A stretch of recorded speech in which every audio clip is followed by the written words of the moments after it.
Hi Asim, Hi how, Tara, how have you been? good. Yeah, hi everyone. This is Asim. I teach philosophy and development studies at Azim Premji University.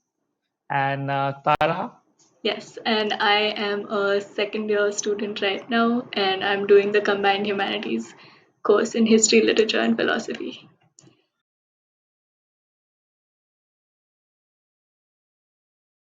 yeah. So I want to hear about how it has been for you at APU.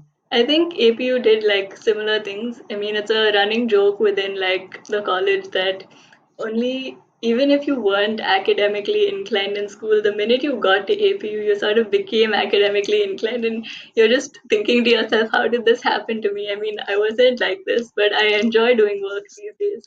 So yeah, it's very like strange, but I see it with a lot of my batchmates also. And it's like a running joke that once you get into APU, you just have to embrace the fact that you will love work.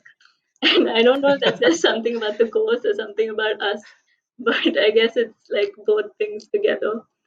So yeah, Yeah, we're not breaking into libraries, but we are definitely asking to do our work better. So extensions also for that reason, not only because we're ignoring work. Yeah, okay. So that's the real reason for that's the extension. real reason, the extensions. Yeah, yeah. So tell me, how have the courses been for you to help you kind of make sense of your experience, or in general the questions you've had? Like you're doing interesting course, like based on your interest, you're doing media politics, you're doing political philosophy, you're doing other kind of interesting courses in history you have done. How has that kind of Right. Yeah, I think helped you? it's been Hmm.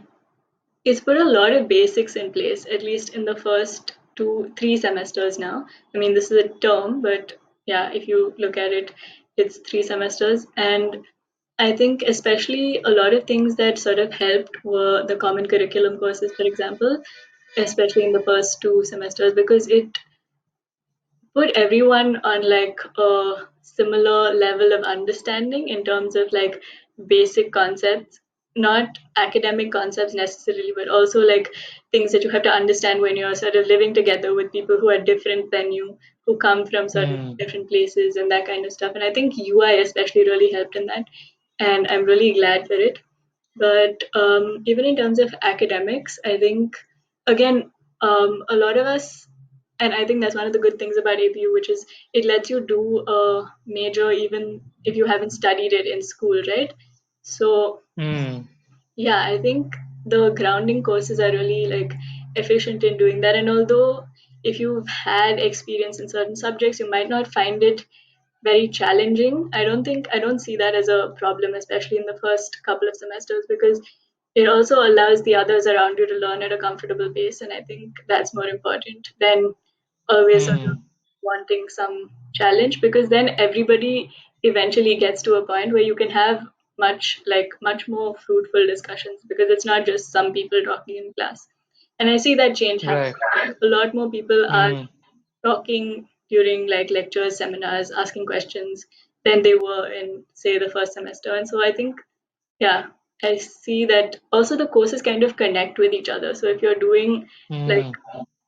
so for me, when I'm studying media and politics and the political philosophy course and the history course, right, imperialisms.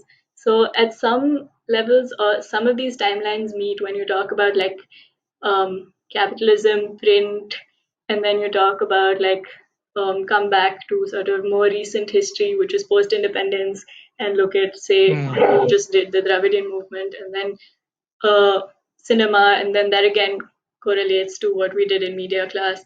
So it's nice that you have this kind of overlapping between subjects where you're not being Hmm. told that oh look there's the overlap, but you sort of like these connections you make in your head, and that's yeah. It just I think it enriches like both subjects that you're studying. So yeah. Right.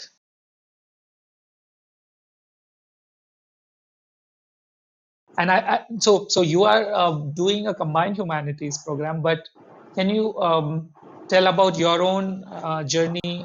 You have now done almost two courses in philosophy. I'm sure you had some philosophy in your school, but how is that been for you? Do you feel value for the kind of work you are doing in some So ways?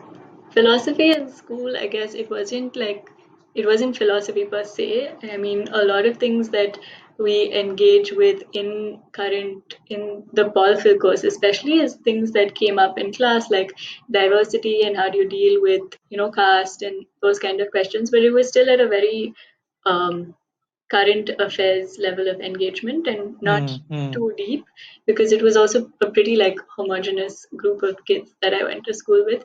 But I think the first semester of philosophy, if I must be very, very honest, was quite difficult in the sense that a lot of it went over my head. But I Hmm. think what was important and what Kid also said at the beginning was that it was a toolbox course. And so you wouldn't necessarily understand everything that you were engaging with, and that wasn't also Hmm. the Hmm. point. But it was sort of to get a grasp of how philosophical, I don't know, thinking, writing, reasoning Hmm. Hmm. works. Because there's always, like you said, right? There's always like you have this idea, but then you also have to constantly listen to the other points of view.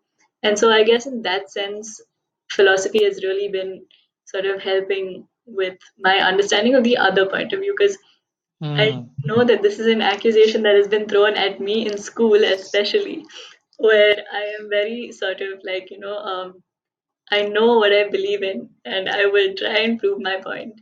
And I think I've started doing, if I can say so myself, lesser of that in when I've come to. I mean, I still do that. I know that I still do that, but it's. I'm also beginning to like see value in listening and engaging with the other side, and not always sort of um, needing to come to a conclusion in a Hmm. Hmm. discussion. Hmm. There can always be room for more discussion and debate and things like that. I think that's if I had to take away one important learning from the philosophy courses, it is that, because even the Yeah. seminars in the first semester, for me, I was just like, I'm talking, but I don't fully know what I'm talking about, but I'm still talking. So it was kind of like a struggle over there. But I guess I don't know. It helped in some sense, and I see the value in it later on. Hmm. So yeah, Right.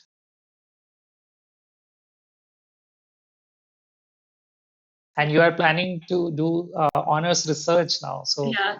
So how like about that as a, that's yeah, I think that's also going to involve a lot of like looking at different perspectives and constantly going back to what you believe in, defining that, engaging with other things. So I think yeah, I guess the whole like philosophical reasoning and writing and that kind of things will also come into be of importance in honors research and writing. yeah, yeah. Also, there's a kind of Yeah, I'm sure. rigor, I don't know, that I Hmm. find that philosophy forces you to engage a little more rigorously than a lot of the other courses that I have done in college, which I think is nice Right. because it's kind of challenging. Right, right, right. Because that is one accusation also on academicians or who get more academically trained, that Right? uh, you are just able to put something in a flowery language and it may not have substance, right? Yeah. So, so yeah, that Yeah, accusation is that's something true. to be, yeah, Uh, yeah, I yeah. think I think flowery language is okay if you know what you're talking about. And Mm, I think mm, that's something that is being reinforced at like every level, at least in college, because where like even like one word, say in SV's course or in kids course or in your course that you use, and if you think that, oh, okay, it's an important word, but I don't know what it means fully and use it, the professors will point out that you don't know what it means and be like, why did you use this? So I guess like they tell you to use the important words, but they also tell you to sort of know what you're talking about yeah. to do that. So yeah. Yeah,